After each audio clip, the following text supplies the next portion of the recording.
경제브리핑 불편한 진실이 여러분의 확실한 두통 치료제가 되어드리겠습니다. 경제 뉴스가 연예 뉴스처럼 쉽게 들리는 그날까지 경제브리핑 불편한 진실.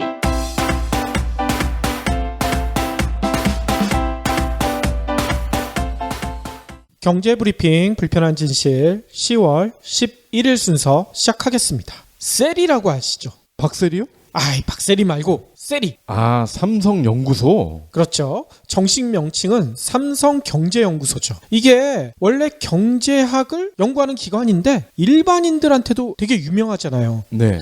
경제학 자료가 아주 방대하고요. 또 셀이에서 방송도 했었잖아요. 그래가지고 셀이에서 나오는 강연 같은 거 찾아서 꼬박꼬박 듣는 분들도 상당히 많았었죠. 그래서 국내 최고 민간 싱크탱크 뭐 이렇게 꼽혔었어요. 맞아요. 그래서 이쪽에 관심이 있는 분들이 홈페이지에 들어가서 자료도 막 얻고 그랬던 기억이 납니다. 그렇죠. 아니 그런데 언젠가부터는 셀이 얘기가 싹 사라졌어. 셀이에서 무슨 자료 봤다 이런 얘기들이 없고요. 그래서 왜 그런가, 그냥 저는 그런가 보다 뭐 이렇게 저희 뭐 방송 만들고 뭐 이러다 보니까 관심 없었는데 오늘 조선일보에서 재미난 보도를 했습니다. 네. 셀이의 공식 홈페이지가요 2013년 10월 23일에 멈춰 있대. 이렇게 오래됐는지도 몰랐어요. 거의 3년 동안 멈춰 있었다고요? 그렇죠. 이날 공개했던 안티에이징의 3대 키워드, 이 보고서 이후 새 보고서가 하나도 없다는 얘기인 거예요.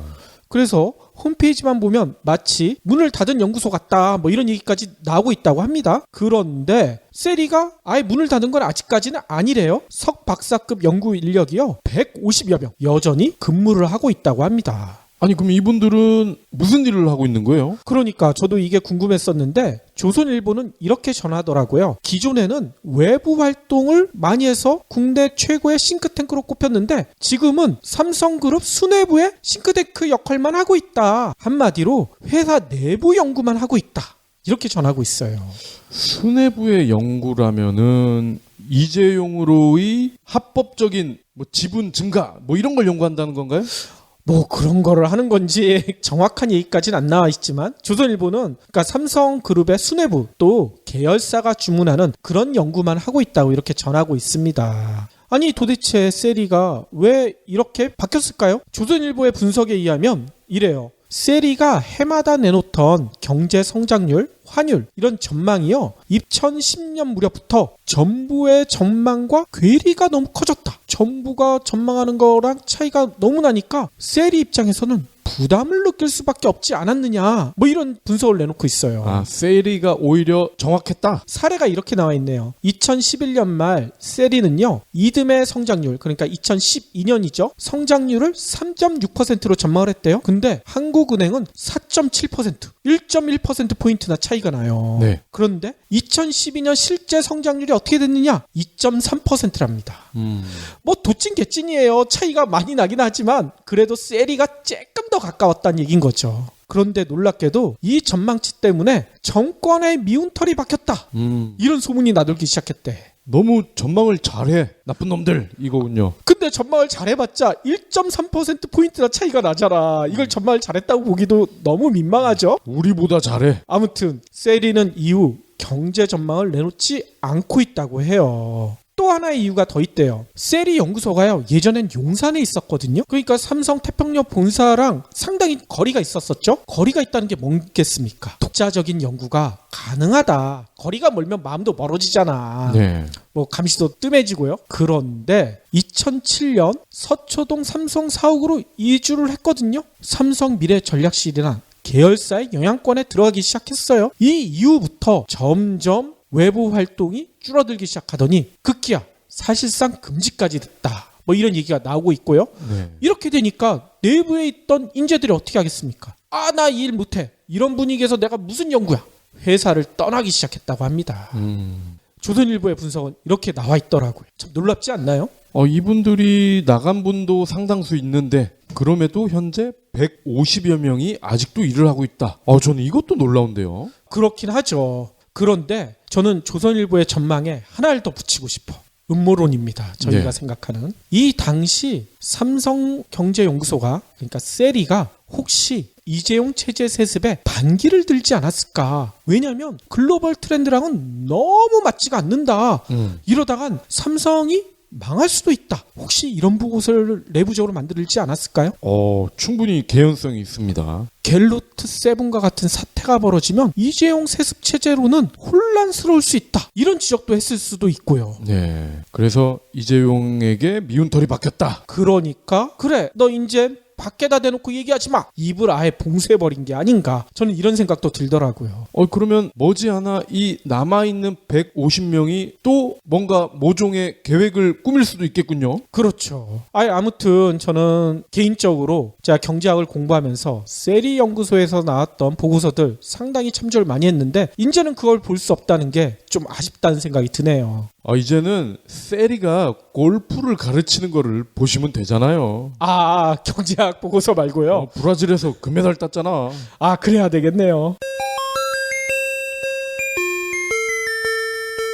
이번 강의는 영향력에 관한 것입니다. 상위 업체의 영향력이라고 해야겠죠. 지난 10년 동안 웹사이트 수는 폭발적으로 늘었습니다. 현재 페이지 뷰는 이번보다 훨씬 집중되고 있습니다. 2001년 미국 전체 페이지 뷰 상위 10위 사이트가 31%를 차지했는데 2010년 들어서는 75%로 늘었습니다. 구글, 페이스북, 아마존은 단순한 IT 기업이나 쇼핑몰이 아닌 거죠. 심지어 아마존 CEO 제프 베조스는 유력 일간지 워싱턴 포스트를 인수했습니다. 요즘 농부들은 파종할 때마다 씨앗을 새로 사야 합니다. 씨앗이 자라서 열매나 곡식이 되고 거기서 다시 씨앗이 나오는 건데 어찌 된 걸까요? 글로벌 생물공학 기업 몬산토는 제초제를 뿌려도 작물이 죽지 않는 씨앗을 팝니다. 농부에겐 시간과 비용을 줄일 수 있어 획기적이죠. 다만 유전자 변형 씨앗이기 때문에 재생산이 안 됩니다. 결국 농부는 영원히 몬산토 씨앗을 사야 합니다. 더 큰 문제는 씨앗값이 해마다 크게 오른다는 겁니다. 위기에 빠진 자본주의, 다행히 우리가 구할 수 있습니다. 부유한 노예, 슈퍼 자본주의의 저자 로버트 라이시가 신간 자본주의를 구하라에서 해법을 공개합니다. 상위 1%의 독주를 멈추게 하는 법, 자본주의를 구하라. 도서출판 김영사. 그러면 오늘 꼭 챙겨야 할 경제 브리핑. 진짜 이런 기사 하루라도 좀 건너뛰고 싶은데 또 지나갈 수가 없네요. 올 8월까지 거친 세금이요, 지난해 같은 기간보다 무려 21조 원이 더 늘어났다. 경제는 이렇게 죽쓰고 있는데 정부만 논하고 있다. 이런 자료가 또 나왔어요. 이 자료는요, 기획재정부가 발간한 월간 재정 동향 15로에 실려 있다고 합니다. 여기를 보니까요, 올해 1월부터 8월까지 누계 국세 수입이요 172조 4천억 원, 지난해 동기보다 20조 8천억 원이나 늘어났다고 합니다. 네. 정부가 올해 걷기로 한 목표 세금이요 232조 7천억 원이거든요. 이것 대비 실제 거친 세금 비율을 뜻하는 세수 진도율이요 벌써 74.1%. 10월 중순도 아직 안 지나갔는데 74.1%예요. 이거는 1년 전보다 3.8%포인트나 상승한 수치래요. 세목별로 보면요, 기업 실적이 개선됐나 봐요. 모르고 있었는데. 또 비과세 감면 정비 효과 이런 것도 있었나 보더라고요. 그래서 법인세를 그렇게 깎아줬는데도 불구하고 법인세가 39조 7천억 원이 더 거쳤대. 1년 전보다 7조 1천억 원이 증가했다고 합니다. 또 우리 박 PD가 막 화낸 거 있었잖아. 부가가치세. 네. 부가가치세도요 1분기, 2분기 소비 실적이 개선됐대요. 우리 이것도 모르고 있었죠? 정부 발표는 개선이 됐대. 그래서 6조 9천억 원이나 증가했다고 해요. 44조 9천억 원을 걷어들였대요. 또 소득세도요, 정부에선 설명이 이렇게 나와 있네요. 부동산 거래가 활성화되고요, 자영업자의 종합소득세 신고 실적이 개선되고, 그 다음은 좀 이해가 안 돼. 명목임금이 상승했대. 그래가지고 5조 1천억 원이나 더 늘어났다고 합니다. 네.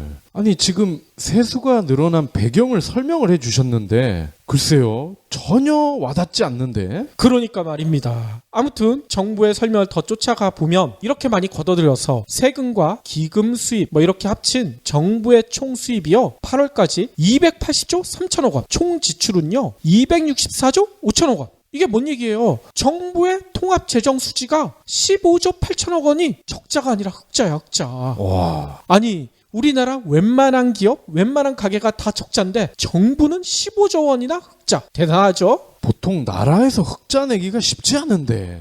그렇죠. 그래서 너무 흑자를 많이 냈나? 이렇게 생각을 했나 봐요. 정부는 이 설명을 붙여놨습니다. 추경을 쓰겠다고 발표를 했잖아요. 이런 재정 보강 효과가 나타나는 9월 이후에는 재정 지출이 크게 늘어날 거기 때문에 이런 통합 재정 수지 흑자폭은 줄어들어서 적자가 될 것이다. 뭐 이런 전망을 내놓더라고요.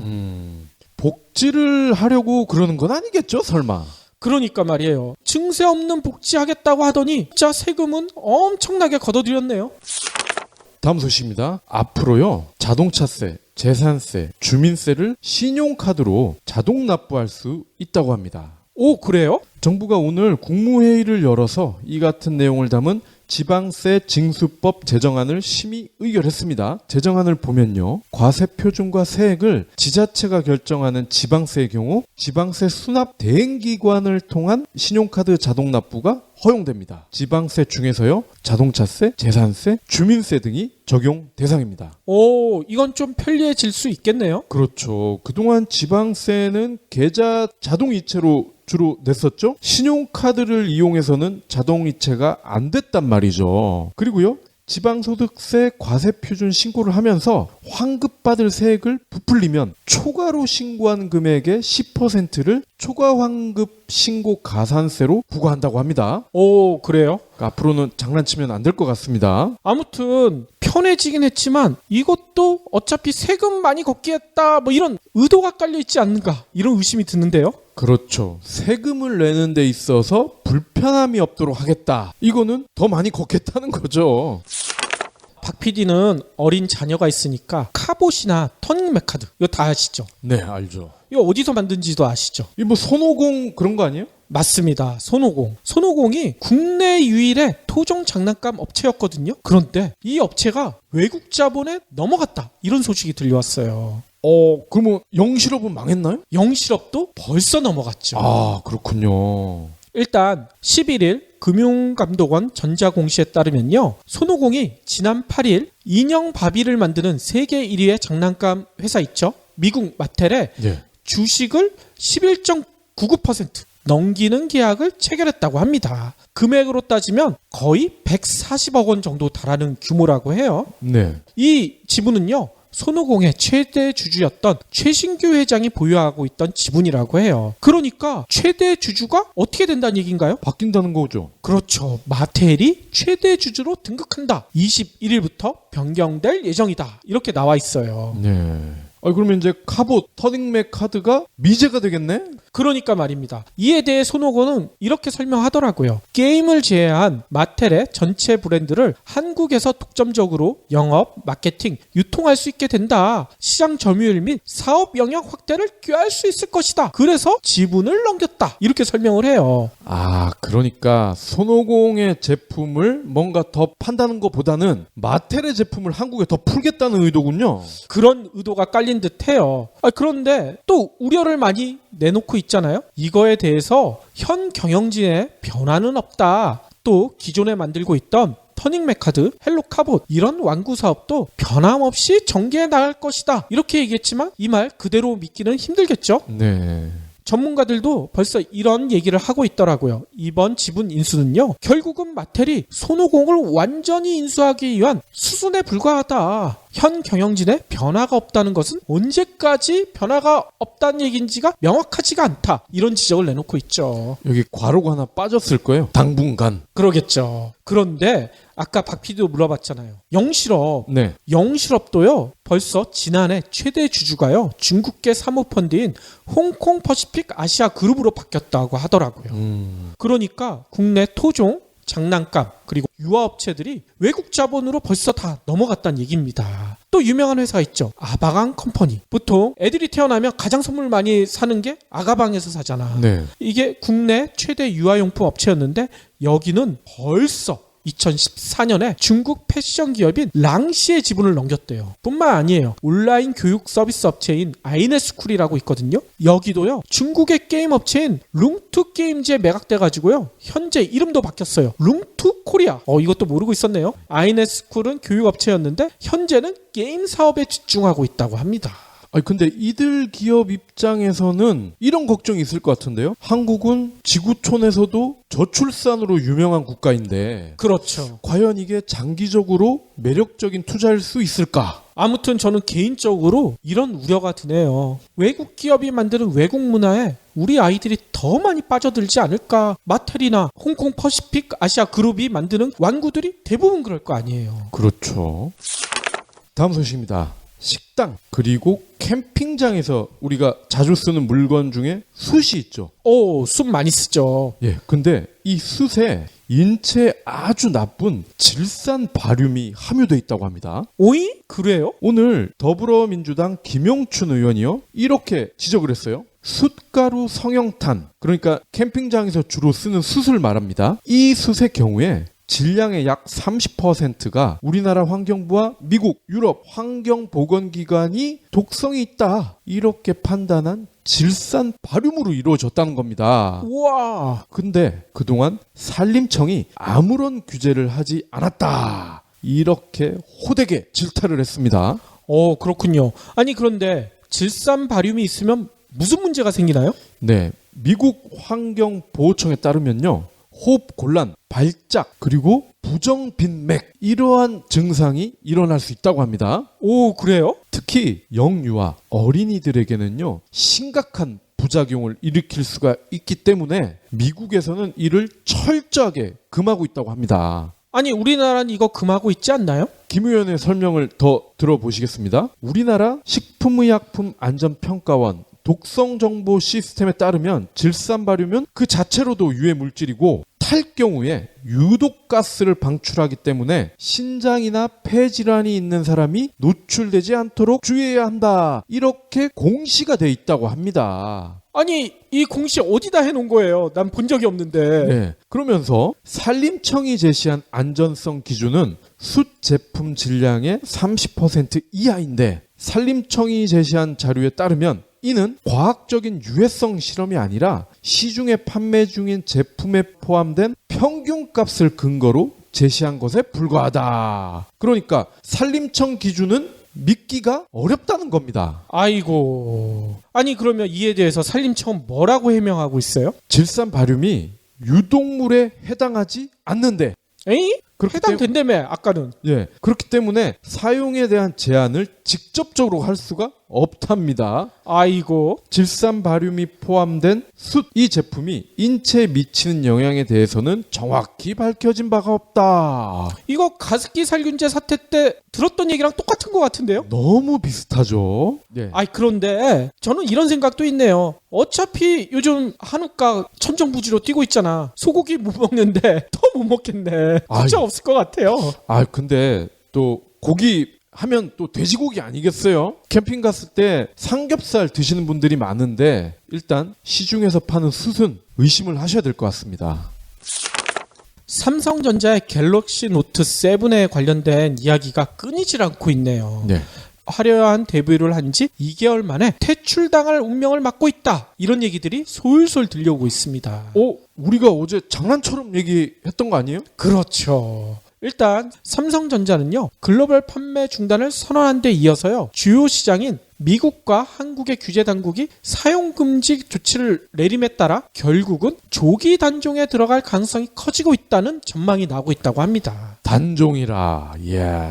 삼성전자는 당국의 조사가 이루어지는 동안 갤로트 7의 판매와 교환을 잠정 중단한다는 것이 공식 입장이라고 밝히고는 있는데 앞으로 제품 판매 재개가 가능할지 이거는 쉽지 않다는 얘기들이 나오고 있어요. 그렇죠. 한 번 실수는 그렇다. 근데 두 번째마저 실수가 재발을 했으니까 이거 세 번째, 네 번째 믿을 수가 없죠. 그렇죠. 게다가 삼성전자는 이렇게 갤로트 7의 폭발 사고의 원인으로 배터리를 지목했었잖아요. 그렇죠. 배터리 제조상에 문제가 생겼었다. 근데 배터리를 교체하고 났는데도 또 폭발했어. 이러면 이게 혹시 폭발 원인이 배터리가 문제가 아니지 않느냐 이런 이야기도 벌써 나오고 있다고 합니다. 설계 자체가 하자가 있었다는 거죠. 그렇죠. 특히나 갤로트 7이 자랑했던 방수 기능. 네. 방수 기능 때문에 내부 열이 빠져나가지 못해서 폭발했다. 뭐 이런 얘기도 나오고 있고요. 또 소프트웨어 자체에 문제가 있다. 그러니까 충전이 끝나면 과전류가 흐르지 않도록 막아줘야 되는데 막지를 못하고 있다. 이런 얘기도 나오고 있고요. 홍채 때문에 갤로트가 놀라서 폭발하는 거 아닐까?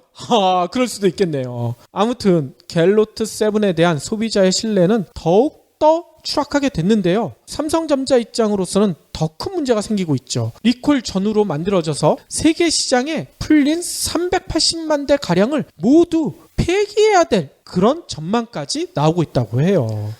근데 과연 그럴까요? 갤럭시 노트라는 이름을 쓰지 않고 뭐 예를 들면 데스노트라든지 이런 식으로 이름을 바꿔서라도 유통할 것 같은데요. 그러니까요. 저희가 어떤 분한테 이 얘기도 들었었죠. 비디오 게임 중에 좀 악명 높은 게임에 갤로트 7이 벌써 등장했다. 그쵸. 왜냐면 폭탄으로 IS 쪽에 팔지를 않을까? 위력이 약해서 글쎄요. 농담이고요. 다시 본론으로 돌아가서 삼성전자 안팎에서는요. 갤로트 7의 조기 단종에 그치지 않고요. 갤럭시 노트라는 브랜드 자체를 포기할 가능성까지 나오고 있대요. 물론 최악의 시나리오일 경우에 말입니다. 그런데 삼성전자가 벌써 이렇게 브랜드를 포기한 적이 과거에도 있었대. 그렇죠. 옴니아 기억나시죠? 그럼요. 몇 년 전 윈도우 스마트폰 브랜드였던 옴니아를 포기한 적이 있으니까 이번에도 갤럭시 노트 자체들을 포기할 수도 있을 것이다. 뭐 이런 얘기가 나오고 있다고 해요. 이 옴니아 하니까 또 옛날 생각나네. 10만 안티 삼성의 결정적인 역할을 한 게 이 옴니아거든요. 갤로트 7도 10만 안티가 있나요? 이거는 10만이 아니라 지구촌으로까지 확산이 되지 않겠어요? 그러면은 10억이 될 수도 있죠. 이것도 저희가 오프닝에서 말씀드렸었던 세리가 제대로 역할을 하지 못하기 때문이 아닐까 이런 생각도 드네요. 아마 예견을 했을 겁니다. 근데 이재용 엉아가 무시했겠죠.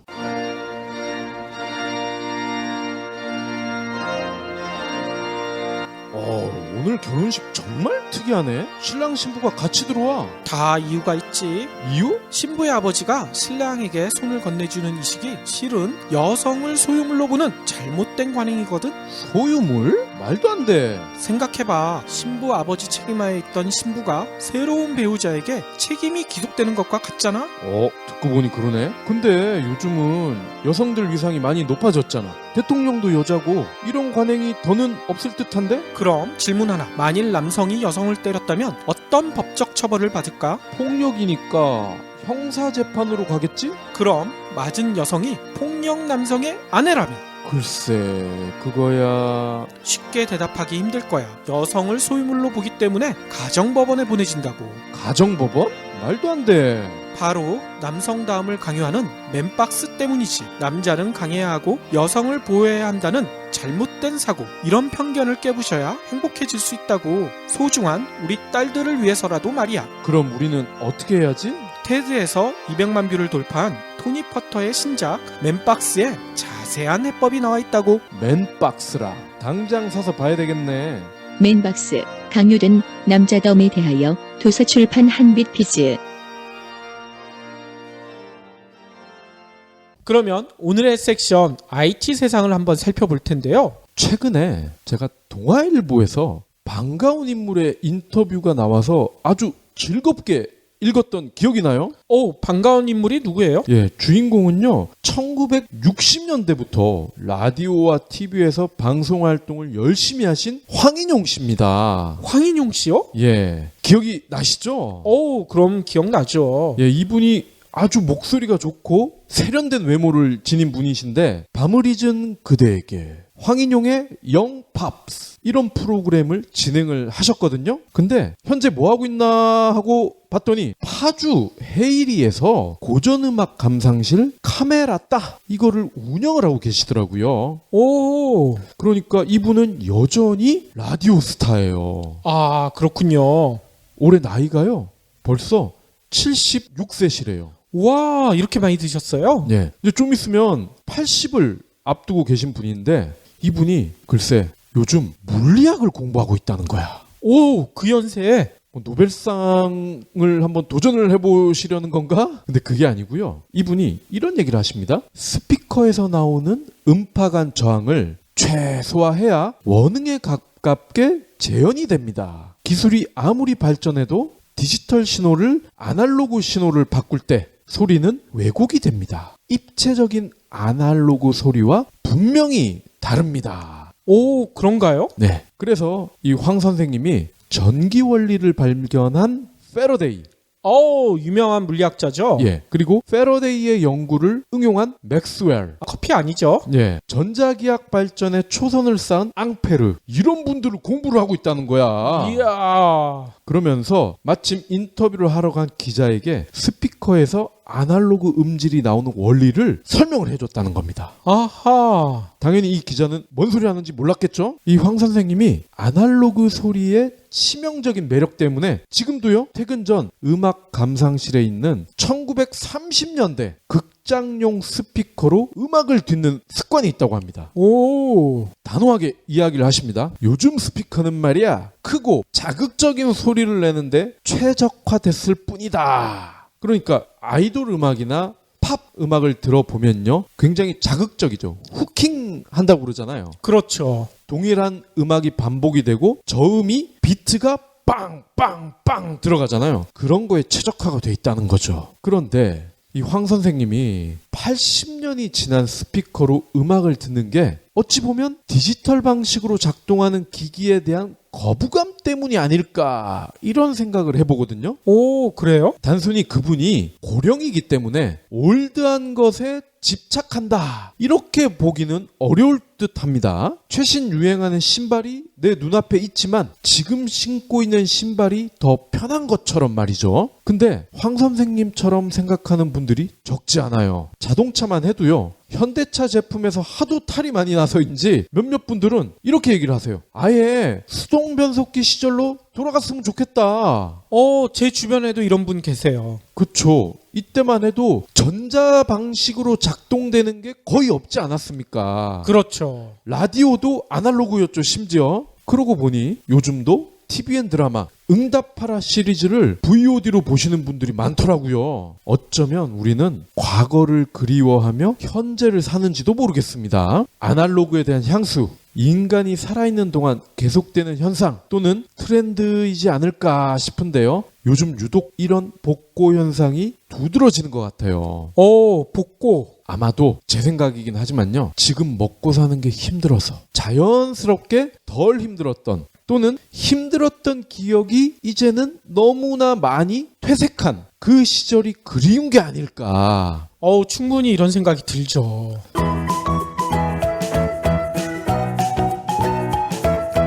턴테이블이라는 기계 아시죠? 예전엔 저희 집에도 있었어요. 예. 전축이라고 했었잖아요. 이때는. 그렇죠. 전축이라고 하는 홈 오디오가 한 대씩 있었잖아요. LP 레코드판을 턴테이블에 올리고 바늘 달린 녀석을 살짝 내리면 음악이 나오잖아요. 그렇죠. 근데 이게 오래된 LP일수록 치치치치치치 이런 소리가 나. 맞아요. 왜냐면 마모가 많이 된 데다가 그 틈 사이로 미세먼지가 들어간단 말이에요. 그렇죠. 그래서 그거를 아주 잘 닦아줘야 되죠. 워크맨이나 CD가 한창 인기가 있을 때도요, 한동안 LP, 턴테이블로 많은 사랑을 받았는데 MP3 플레이어가 대중화되면서 국내에서도 마지막 LP 공장이 문을 닫습니다. 이때가 2008년이라고 하네요. 상당히 오래전에 문을 닫았군요. 예. 근데 신기한 일이 전 세계에서 벌어집니다. LP 수요가 갑자기 급증을 하는 거예요. 그래요? 미국의 경우 2010년 LP 인기가 부활을 하더니 작년에는요, 무려 1200만 장이 팔렸대요. 와. 5년 새 4배가 늘었다고 합니다. 영국도요, 2014년 LP 구매가 가장 많았던 1994년 수준으로 판매량이 회복이 됐다는 거예요. 와, 그래요? 그러면 우리나라도 마찬가지인가요? 그렇습니다. 2011년에 서울 레코드 페어라는 행사를 처음 시작을 했는데 성공적으로 이 행사가 마무리가 됐대요. 그러면서 조짐이 심상치 않은데, 그런데 가왕 조용필 영화가 2013년 19집 헬로 이거를 LP로도 발매를 합니다. 그랬군요. 예, 뒤를 이어서 빅뱅의 지드래곤이 쿠데타라는 앨범을 8,888장 한정으로 내놨는데 10분 만에 매진이 됐다는 거야. 이야. 그리고요, 아이유, 버스커, 원더걸스, 젊은 가수들도 잇따라 LP 발매에 동참을 합니다. 오, 그렇군요. 현재 서울에만요, LP 전문 매장이 20여 개가 된다고 해요. 이렇게 많아요? 네, 마포, 홍대, 종로, 남대문, 지하상가 이렇게 권역별로 LP 전문 매장이 있고요. 여기 가면요, 60년대, 70년대 LP를 구할 수도 있고 최신 수입 제품도 살 수가 있다고 합니다. 어허. 여기까지가 제가 최근에 귀동냥으로 들었던 아날로그 얘기거든요. 근데 오늘 때마침 소니가 턴테이블 제품을 출시를 한 거예요. 아니, 과거 걸 내놓은 게 아니라 새로 제품을 내놓는다는 얘기예요? 그렇습니다. 소니는 HRA 뭐 이래가지고 요즘 고음질 음향기기를 밀고 있잖아요. 그렇죠. 그런데 턴테이블이 웬 말인가 하고 마침 제가 이 장소를 갔습니다. 워크맨으로 유명한 소니지만 사실 그 전부터 턴테이블을 만들어 왔었거든요. 소니도. 그렇기 때문에 누구나 음향기기에 관해서는 일가견이 있다고 인정을 하는데 디지털 시대에 턴테이블이 왜? 이런 생각을 다들 하실 겁니다. 그렇죠. 이 제품이요, 좀 독특한 게 LP에 담긴 음악을 스마트폰, 노트북, 휴대용 음악 재생기에서 들을 수 있게 해준다는 거야. 어이? 그리고 당연히 홈 오디오로도 쓸 수가 있고요. 80만 원대 고가이긴 하지만 아날로그를 시시탐탐 그리워하는 디지털 시대 사람들에게 충분히 어필할 것으로 기대된다. 이렇게 소니의 한국 지사장이 장담을 하더라고요. 아, 그래요? 근데 일단 경제학적으로 뭔가를 바라보려고 하는 저에게 이런 의문이 드는 거죠. 젊은 친구들이 턴테이블을 모를걸? 그렇죠. 저 제품을 살까? 혹시 저 제품은 아재와 할배를 위한 게 아닌가? 그래서 이 제품 PM, 프로덕터 매니저라고 하죠. 예. 그분에게 대놓고 물어봤어요. 빈정거리면서. 저거 아재와 할배용이죠? 그랬더니 의외의 답이 돌아왔습니다. 10대는 물론이고 20대도 개성을 나타내기 위해서, 그리고 자신만의 확실한 정체성을 드러내기 위해서 아이돌 가수의 음반을 LP로 사는 경우가 많다. 오? 근데 집에서 LP로만 음악을 듣는 게 아니라 LP의 소리를 그대로 자신의 디지털 기기로 옮긴다. 아날로그의 본질을 디지털 속에 이식한다. 이렇게 설명을 하더라고요. 아하. 그리고 경제학적으로도요, 충분히 이 같은 행동이 설명이 되는데 턴테이블 LP는 쓰면 쓸수록 다른 소모품이잖아. 그렇죠. 좋아하는 음악을 자주 들을수록 그 음악을 듣지 못하게 되는 역설이 발생을 한다는 겁니다. 그러면 또 사야 돼, LP를. 근데 이 아날로그 원음을 디지털로 떠서 옮겨 놓으면 이론상으로는 무한 반복 재생이 가능한 거죠. 아, 그렇군요. 경제적이죠? 아니, 근데 이렇게 턴테이블로 들른 LP 음질이 요즘 같은 고음질과 경쟁이 가능할까요? 예, FLAC, 플락이라고 하잖아요. 그래서 요즘은 이 플락과 같은 고음질 파일을 벅스나 이런 데서 다운로드를 할 수가 있습니다. 그렇죠. 일반 MP3보다는 많게는 한 5배 정도가 비싸긴 하더라고요. 근데 제 담당자한테 물어봤더니 플락으로 요즘은 재미를 본다는 거야.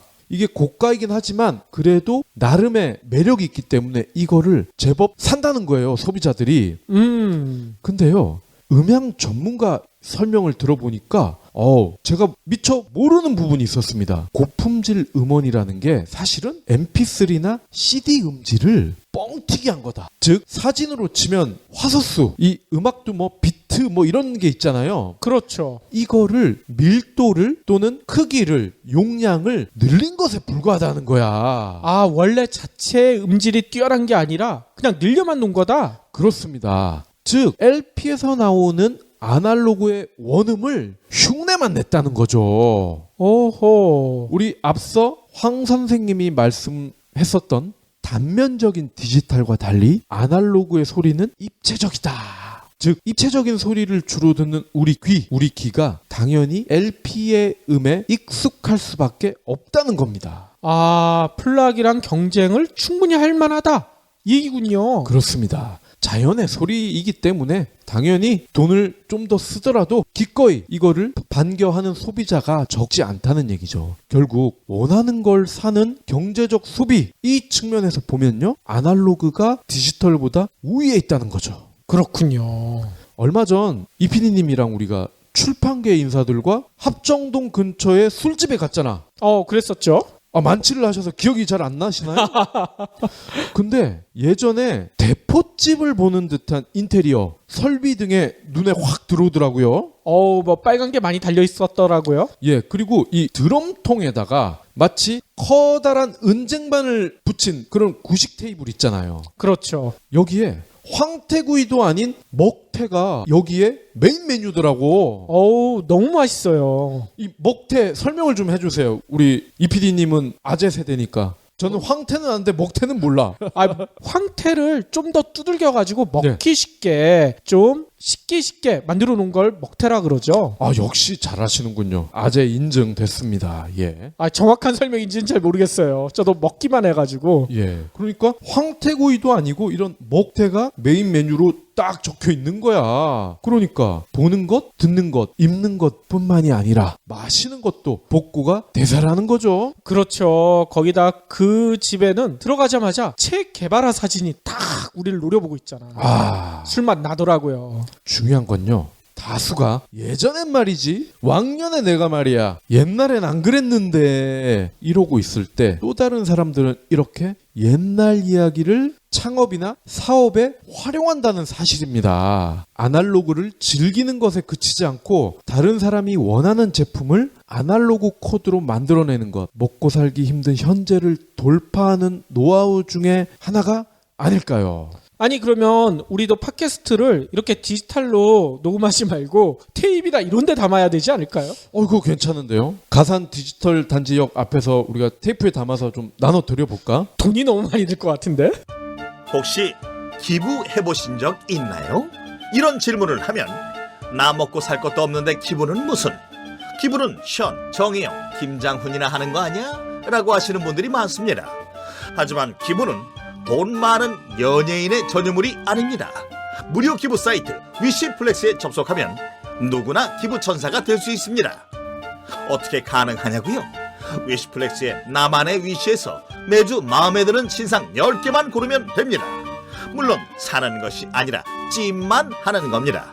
그러면 기부머니 500원이 매주 생기죠. 이 기부머니를 경제브리핑, 불편한 진실 같은 프로젝트에 후원할 수 있습니다. 참 쉽죠? 보너스도 있습니다. 매주 추첨을 통해 골라놓은 신상을 최대 90% 할인된 가격으로 살 수 있는 기회도 제공합니다. 기부도 하고 신상도 챙기고 그야말로 꽉 먹고 알 먹고입니다. 이래도 기부는 나와 상관없는 딴 나라 이야기라고 하실 건가요? 당장 위시플렉스에 접속해 자랑스러운 기부천사의 이름을 올리세요. 마지막으로는요, 제가 블러터닷넷 카드뉴스에서 본 내용을 여러분들과 같이 할까 하는데요. 박 PD는 이 얘기 누가 하는지 아시죠? 커피는 사람과 사람을 이어줍니다. 유대감을 형성하는 매개체이지요. 안성기 형님 아니세요? 이 안성기 형님 말고 외국분. 스타벅스 회장 슐츠. 그렇죠. 이 슐츠가요 2000년에 이 말을 남겼다고 하더라고요. 근데 이 말을 왜 남겼냐 하면은 20만 명에 달한 직원들한테 이 메시지를 남기고 나는 이제 CEO 자리에서 빠빠이 하겠다 이러면서 이 얘기를 남겼다고 하더라고요. 네.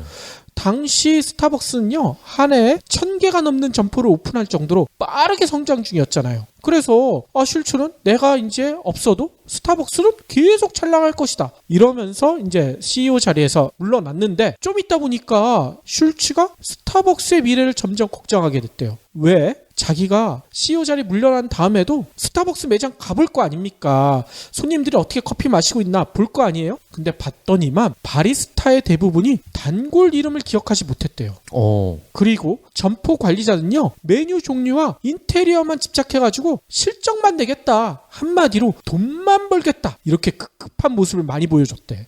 그래서 슐츠가 충격을 먹은 거예요. 네. 이러다가 내가 세우는 스타벅스 위험해질 수도 있겠다. 스타벅스 고위 경영진에게 이 위기 현상에 대해서 편지를 썼대요. 제목이 평범해져버린 스타벅스 경험. 진짜 충정에서 그래서 슐츠가 편지를 썼는데 문제가 생긴 거야. 아마 고위 경영진 중에 슐츠가 마음에 안 들었겠지. 네. 나간 사람이 뭐 이런 지적을 해. 언론에 이 편지를 흘려버렸대요. 네. 내부 직원들 보라고 보내놨는데 그러니까 언론들이 어떻게 했겠습니까? 야, 건수 하나 잡았다. 상어 떼처럼 달려들었다는 거예요. 스타벅스 미래에 대해서 온갖 낭설을 쏟아냈대. 스타벅스 그란데 사이즈의 고통. 스타벅스 앞으로 더 우왕좌왕할 것이다. 뭐 이런 기사를 쏟아내기 시작했다고 합니다. 네. 그래서 실제로 2007년 말이 되자 스타벅스 재무 상태는요, 진짜 술 취해 걱정처럼 나빠지기 시작했대요. 주가가 42%나 하락했대요. 2008년이 되니까 슐츠는 이렇게 스타벅스가 몰락하는 것을 더 이상 지켜보기 힘들어진 거죠. 아, 도대체 안 되겠다. 내가 다시 CEO에 복귀해야 되겠다. 이렇게 결심을 했대요. 스티브 잡스가 애플에 복귀했던 것처럼. 근데 슐츠가 복귀하자마자 뭔 일을 가장 먼저 했는지 아세요? 미국 전역에 스타벅스 매장 무려 7,100개를 닫아버렸어요. 문을 닫았다고요? 네, 7,100개나 문을 닫아버렸어요. 왜 닫았냐? 직원들한테 커피 추출 기법을 다듬고 정체성을 다시 환기시켜주겠다. 한마디로 기본으로 돌아가겠다. 수업료? 상관없다. 엄청나게 수업료를 치더라도 기본으로 돌아가겠다. 이래가지고 매장에 문을 닫았다고 합니다. 실제로 수업료가요, 하루에 70억 원 가량 발생했다. 뭐 이런 얘기까지 나올 정도로 컸다고 해요. 네. 그러니까 고위 경영진들이 난리가 났죠. 야, 슐츠 CEO로 데리고 왔더니 쟤 미친 거 아니야? 그 사이에 뭔가 병든 거 아니야? 근데 슐츠는 당시 경영진들한테 이런 얘기를 했대요. 우리 스타벅스에서 가장 중요한 사람은 고객이 아닙니다. 그러면서 뭔 얘기를 했는지 아세요? 우리 직원이 가장 중요합니다. 너무 멋지지 않아요? 뭐 맞는 얘기인 건 한데 고객은 그럼 그지로 보는 건가요? 아이, 그건 아니죠. 슐츠는 이런 설명을 덧붙였어요. 고객과 가장 많이 접촉하는 것은 바로 고위 경영진 여러분이 아니라 바로 우리 직원들입니다. 경영진이 언제 어디서든 직원을 우선시해 준다면 직원들은 고객을 최고로 돌보게 될 것입니다. 슐츠가 이렇게 얘기를 했대요. 네. 그리고 또 이런 일도 벌어졌다고 하더라고요. 당시 경영이 너무 힘들어지니까 몇몇 이사가요, 직원들의 건강보험을 축소하자 압력을 행사했대. 이 이사들이 또 하물며 주주였어요. 주주니까 압력 행사하기 더 쉬웠겠죠? 회사가 어려우니 비용을 줄이자. 당시 스타벅스는요, 파트타임 직원에게도 건강보험을 제공하고 있었는데 매년 4천억 원의 어마어마한 예산이 투입되고 있었대요. 충분히 줄이라고 얘기가 나올 법하죠. 네. 당시 주주들은 슐츠한테 이런 얘기까지 했다는 거예요. 건강보험 줄여. 그렇게 해도 너를 비난할 사람은 없을 거야. 어쩌면 비용 감축을 위한 최고의 타이밍일지도 몰라. 이렇게 속삭였다는 거야. 그런데 슐츠가 어떻게 했을까요? 슐츠는 이거를 단호하게 반대했다고 합니다. 여러분이 직원을 위해 가치를 제공하지 않는다면 여러분의 주주 가치 역시 지속될 수 없을 것입니다. 4천억 원 정도는 다른 부분의 비율을 줄이면서 충분히 감당할 수 있습니다. 그러면서 슐츠는 아예 자기 철학에 반대하는 주주들은 스타벅스 주식 팔아버려라, 이런 얘기까지 했다는 거예요. 네. 결과는 어떻게 됐을까요? 당연히 지금의 스타벅스가 됐겠죠? 그렇죠. 2년이 지나자마자 2009년이 되자마자 스타벅스는 다시 적자에서 흑자로 돌아섰다고 해요. 그리고 2014년에는 약 20조 원을 벌어들였다고 합니다. 엄청난 반전이죠. 이 반전에 대해서 경영의 이동을 쓴 데이비드 버커스는 이런 얘기를 해요. 우리는 그동안 고객은 항상 옳다, 이런 격언만 너무 많이 들어왔습니다. 그러나 높은 고객 만족도는 결국 직원의 업무 만족도와 관련이 있습니다. 일선 직원들이 회사로부터 든든한 지원을 받고 업무에 만족할 때 고객들에게 더 나은 서비스를 제공하고 이것이 고객을 진정으로 감동시키는 것입니다. 여러분, 조금만 더 깊이 생각하십시오. 오늘날 성공 기업들은 직원이 1순위, 고객이 2순위입니다. 이런 얘기를 한다고 합니다. 네. 기존에 우리가 알고 있던 것과는 반대군요. 그렇죠. 저는 이 내용을 보면서 최근 정부나 우리나라 기업들이 성과연봉제 엄청 강조하잖아. 네. 직원들을 줄 세우겠다. 이런 우리 정부와 기업들의 1순위는 도대체 누구일까요? 제가 보기에는 직원도 아니고 고객도 아니고 자기들이 1순위이기 때문에 이런 짓을 하지 않나, 이런 생각이 들거든요. 걔들도 그럴 거예요. 나도 직원이요.